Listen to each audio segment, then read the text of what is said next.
नमस्कार दोस्तों, मैं आज आपको प्लास्टर वर्क के बारे में बताऊंगा जो हमारा विश्व क्लास है। एस्टिमेशन कॉस्टिंग में ये प्लास्टर वर्क का काम चलेगा। इसमें बताऊंगा मैं प्लास्टर वर्क में कैसे चेक लिस्ट करते हैं। इसमें प्लास्टर वर्क में आपको 15 या 20 mm का प्लास्टर एक होता है जो आउटर वॉल पे होती है। एक 12 mm का प्लास्टर वर्क होता है जो इनर वॉल में होता है। अब इसमें एक वीडियो के माध्यम से मैं आपको ये दिखाना चाह रहा हूँ। ये सारे प्लास्टर वर्क हो रहे हैं। इसमें प्लास्टर वर्क में आपको देखिए मिस्त्री प्लास्टर कर रहा है, इसके चेक लिस्ट क्या होती है, ये सारी चीज़ें मैं बताऊंगा। इसमें प्लास्टर वर्क में आपको सबसे पहले क्यूरिंग किया जाता है। क्यूरिंग करने के बाद उसमें सीमेंट का स्लरी का आपको एक लेयर चढ़ानी पड़ती है। उसके बाद उस पर प्लास्टर जो रेशियो होती है 1/6 या 1/4 के हिसाब से उस पर किया जाता है।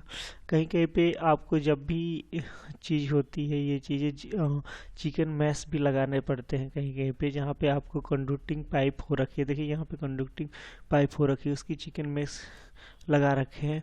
इसमें सीमेंट चेक करना होता है, हर एक चीज़ चेक होनी होती है। चलिए आपको ये चीज़ें तो दिखा रहा हूँ आपको प्लास्टर वर्क में। सबसे पहले प्लास्टर वर्क करने से पहले आपको क्या क्या चीज़ों के ध्यान देनी होती है, ये चीज़ें आपको मैं बता रहा हूँ। सबसे पहले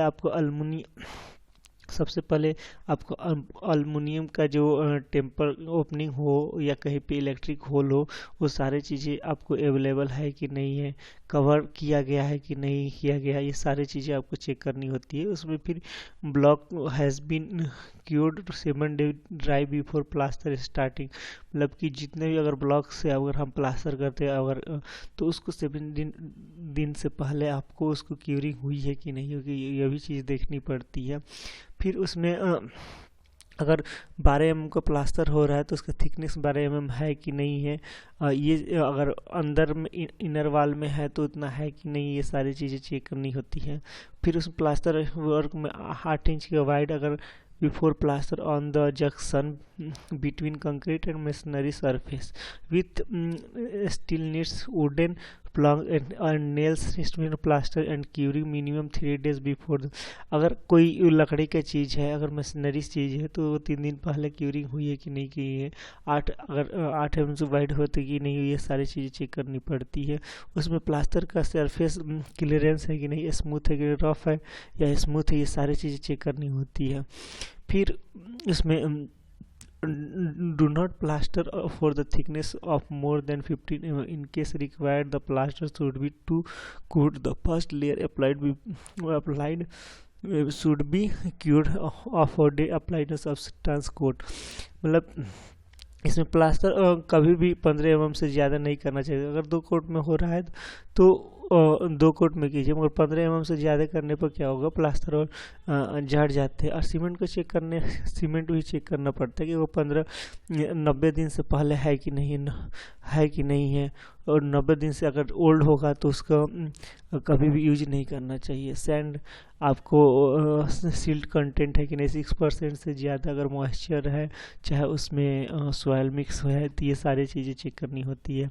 फिर सरफेस में कंक्रीट की इतना बिफोर प्लास्टर, मतलब all surface concrete should be 18 hacks पर स्क्वायर फीट, मतलब कि अगर कंक्रीटिंग की जगह है, कॉलम हो गया, बीम हो गया, चाहे सरफेस है, उस पर टक मारना होता है जो 80 हैक पर स्क्वायर मीटर, मतलब 1 स्क्वायर फीट में आपको 80 हैक्स होना ज़रूरी होती है।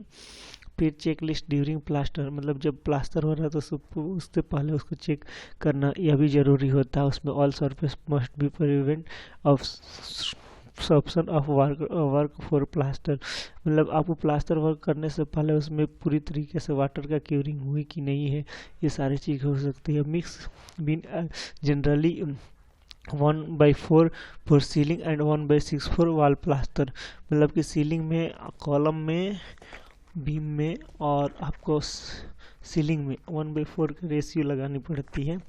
और जो ब्रिक वर्क होते हैं वहाँ पर 1/6 के रेशियो से वाल को प्लास्टर करना पड़ता है। उसमें MS अगर seat with measure box frame और वॉल्यूमेट्रिक बैचिंग और बैचिंग से अगर हो रही है तो वह भी चीज़ें चेक करनी होती है। फिर उसमें आपका must third the uniform mix and the motor should be use with in 1/2 to और मिक्स मतलब आधा घंटा से पहले ज़्यादा ही वो मिक्स नहीं करना होता है। आफ्टर प्लास्टरिंग ये surface undulation using halogen lamps, yellow light yet through plaster from the side of so undulation. If any reaction is the surface all cut out is the fans. मतलब आपको ये कहने का मतलब है कि जहाँ पे भी आपको होलो सेक्शन है, जैसे इलेक्ट्रिक का कहीं पे पैनल हो चाहे फैन का पैनल हो, वहाँ पे कुछ चीज़ें प्रॉपर है कि नहीं, स्क्वायर में है कि नहीं, स्क्वायर में है कि नहीं, उसको प्लास्टर को प्रॉपर होल करना जरूरी होता है। प्लास्टर के ड्यूरिंग ये सब सारी चीज़ें चेक होनी होती है। उसमें आपको groups of mortar band should be given the plaster wet, मतलब उसमें अगर कहीं कहीं पे जहाँ पे अगर ग्रुप्स देने का हो रहा है चाहे बैंड हो रही है वहाँ पर ग्रुप्स दिया गया है कि नहीं। अगर कॉर्निस बनी हुई है तो उसको कॉर्निस को प्रॉपर मिक्स बनाया गया है कि नहीं, ये सारी चीज़ें चेक करनी पड़ती है। During do not in the 3 to 4 hour of the seating of the cement mortar and after plastering, मतलब 3 से 4 घंटे के बाद उसमें जब प्लास्टर हो जाए उसमें मोटार प्रॉपर है कि नहीं, ये सारी चीज़ें चेक करनी होती है। उसमें points of element plasters concrete motor it curing accordingly, मतलब कि प्रॉपर जब जब आपको ज़रूरत पड़े उसको क्यूरिंग की गई है कि नहीं, ये आपको सारी चीज़ें चेक करनी होती है। इनर प्लास्टर में आपको इनर प्लास्टर में check smooth finish, split level, undulation check, cracks, stainless in the vertical and horizontal direction. उसमें अगर इनर प्लास्टर हो रहा है तो सारे पॉइंट को चेक करना होता है, क्रैक्स कहीं हुआ नहीं, अगर क्रैक्स कहीं है तो उसको मैश लगाकर उस जगह पे आप प्लास्टर कर सकते हैं। फिर ensure plaster surface curing of the inter recommended period, मतलब कि अगर आप इंश्योर हो जाए कि हाँ उस जगह पे आपको प्लास्टर करना है तभी आप प्लास्टर करवाएं। जहाँ पे आपको नीड हो कि यहाँ पे प्लास्टर करवाना है और वहाँ पे ये सारी चीज़ें चेक करनी होती है। बहुत सारे पॉइंट्स होते हैं जो आपको सारे plaster thickness all point during plaster, मतलब प्लास्टर अगर थिकनेस हर जगह पे एक स्मूथली है कि नहीं, एक जगह पे है कि नहीं, ये सारी चीज़ें चेक करनी होती है। अगर इनर प्लास्टर में आपको पंप 12 mm का है तो 12 mm का चेक करना होता है। अगर आउटर प्लास्टर है तो उसमें से स्मूथ, क्रैक, ये सारी चीज़ें आपको प्रॉपरली चेक करनी पड़ती है। और अब एक्सटर्नल प्लास्टर है, एक्सटर्नल प्लास्टर में क्या देखना है, level surface through abstracts during structure finish of the external plaster. ये एक्सटर्नल प्लास्टर आउटर में होता है जो 15 से 20 mm की होती है।